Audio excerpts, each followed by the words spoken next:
មាននេះមិនមានប្រភពច្បាស់លាស់ជាផ្លូវការទេបាទហើយសំណួរសួរថាតើលោកគ្រូមានគ្រូពីណាបាទជាផ្លូវការទេបាទហេតុរបស់សួរបាទឆែក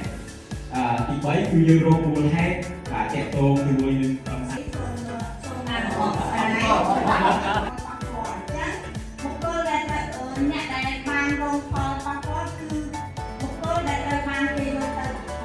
ចាមានសិស្សម្នាក់យករូបភាពអាម៉ាស់របស់សិស្សម្នាក់ណាម្នាក់ទៀតយកទៅចូលបង្ហោះទៅក្នុងណាតមកទៀតហៅមកសួរមកដើម្បីរកប្រភពរូបភាពថារូបភាពនោះដែលបានមកពីណាហាងសិស្សនៅក្នុងថ្នាក់ទាំងអស់ដែលបានឃើញរូបភាពហ្នឹងកុំឲ្យចែករំលែកឬខមមិនលេងទៅបន្តទៀតបាទចុងក្រោយគឺស្មារតីបុគ្គលដែលបង្ហោះហ្នឹងគឺលុបរូបភាពនឹងចែកឲ្យមានក្នុងរូបភាពចូលរួមមកប្រជុំធ្វើការណែនាំទី2ធ្វើការសម្របសម្រួលគ្នាដោយសន្តិវិធីការហៅវត្តមកដែលឲ្យលោកគ្រូជេរចោលគ្នាអ្នកឯងមិនក៏មិនចេះដៅគោលឲ្យកូនខំរូបភាពអីអាភាអីហ្នឹងទៅណាបានមួយក្រុមខ្ញុំទៅទី3ដែលសូមអ្វីដែលប្រឈមមុខសំខាន់បំផុតនោះគឺយើងឃើញថាប្រទេសកម្ពុជាដើរលឿន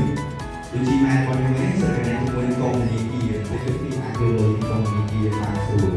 តែអ្វីដែលណាគាត់ចំណានដល់ហើយជួបដល់